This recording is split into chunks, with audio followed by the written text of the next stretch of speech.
Hello everybody, I'm Sarah Gray. I'm the first of the VETASSESS speakers for this afternoon. I'll hand over, perhaps for the more meaty stuff, to our Executive Director, Karen Berkeley, in a short while. There we go. Sorry, it didn't come up straight away.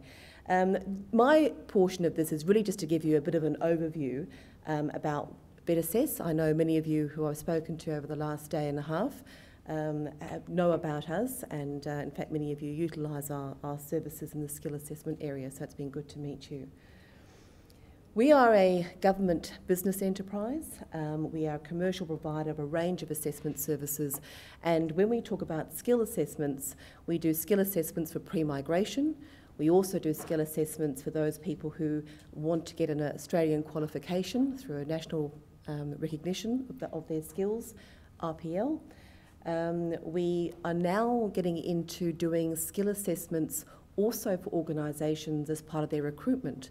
This is perhaps an interesting addition to our services. So many companies now, rather than go to the expense and run the risk of recruiting people who are not up to company standard, can work with us to develop assessment tools to meet their standards, and we can provide that as part of their recruitment process. So that's working well. We do a range of tests and exams, the Defence Force and Victorian Police Force, to name some. And we also are very involved in resource development, and we develop resources in line with training packages, and we can also develop resources for specialist training. We are an RTO, but unlike many RTOs, we are not involved in the actual training. We are only an assessment-only RTO.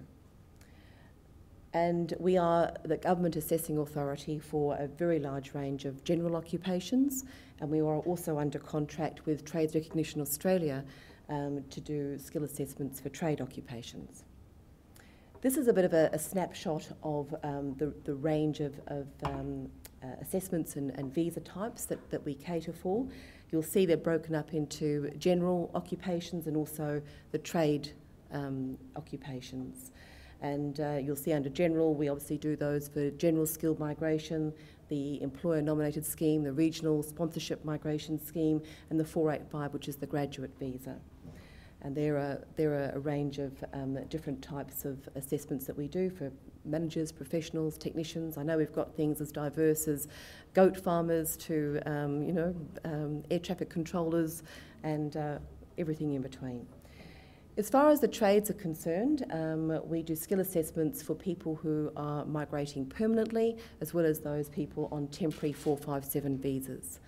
And for the trades that are licensed in Australia, people can opt to do a skill assessment, which will then provide them an offshore technical skills record so that they can apply for a relevant licence. This is an indication of the countries that we are obviously doing assessments from the people from. You'll see there that there are some in bold. I think they're the latest addition to our scope of countries that we undertake assessments from for permanent and temporary, and obviously the optional skills assessments as well. We are able to do optional skill assessments for countries outside of that list on a case-by-case basis. We make application to Trades Recognition Australia for that. So if you do have anybody from countries outside of that list, please still speak to us. We may be able to help you. This is going to test your speed reading. If you'd like to have a look at that list, it's a list of all the trade occupations that we undertake assessments for. So you'll see they're quite a substantial list and varying occupations. This is the list of trades that we do for temporary migration, so the 457 visas. A slightly shorter list, I think, but still nonetheless very comprehensive. When we look at undertaking skill assessments for tradespeople, generally they will have a qualification, and if they do, we only require 2 years of recent experience at the skilled employment level. If they don't have a qualification, and of course there are a number of particularly older aged tradespeople who may not have a qualification, we require a minimum of 5 years. So that, in order for us to do a skill assessment, that's basically a gauge of the skill level that we presume they will have with that experience and qualification. In terms of what they need to demonstrate, obviously we're looking for verification that they've worked in skilled employment in the particular occupation that they've nominated. We also look to verify their technical skills, their knowledge and their employability skills, and those are matched with the relevant Australian qualification. In some trades areas that's a Certificate 3, and so that's the base of what we assess against. With VETASSESS, we are able to provide an Australian qualification that we assess against, so that's one of the key benefits for people going through our process is that they do end up with an Australian qualification, which makes their employability obviously that much better. The evidence that they submit obviously has to be high quality and sufficient enough for us to make the judgment that they satisfy the requirements. We have a range of additional services too. That we are able to put together service agreements for anybody who's going to put a large group together, or if not even a large group, a medium-sized group together, and we can actually have a service agreement where we will list you know, all the requirements of both parties and ensure that we adhere to those. We are able, as I said, to perhaps undertake assessments from unlisted countries, and those also applying under the Regional Sponsorship Migration Scheme. We are very fortunate that we've spread our range of offices too. We have now a functioning office in Brisbane, and I look after that. We have one in West Australia in Perth, and of course Melbourne's our head office. We have new assessment centres. We have one in Houston, USA, and also in India and Ireland. And of course, that just adds to the assessment centres already in place. We have some in South Africa, the Philippines, India, and the UK.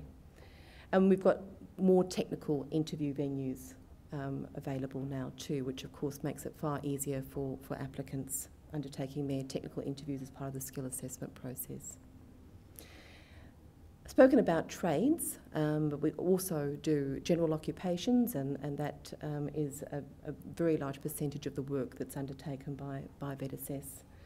We've been doing this for a very long time, since 1999, and we at the moment have around 325 occupations that we assess. The range of occupations, as I sort of alluded to before, covers a wide variety of different positions, ranging from managerial to clerical, community workers and so on. That's a rough breakdown of the groups that we make assessments for. Very importantly, and particularly for people who have reasonably complex backgrounds or potentially have a choice of occupations and they're not sure which one to nominate, they don't necessarily perfectly fit what appears to be the ANSCO requirements, we're able to provide an advisory service. And under that basis, people upload all the documentation that they have that they would use for a skill assessment verification. We would assess that and get back to them and provide them advice. There is a charge for that. We charge $130, but they get back $50 on their application. So in essence, it's only costing $80, and it can certainly be money well worth spent if somebody is unsure, as I say, in the more complex type of cases. We provide points test advice, so we don't actually provide points, but we provide a letter to DIAC on what we advise the points may be that they'd like to apply. And I'll now hand over to Karen, who's going to talk to you about sourcing skilled workers globally. So thank you very much.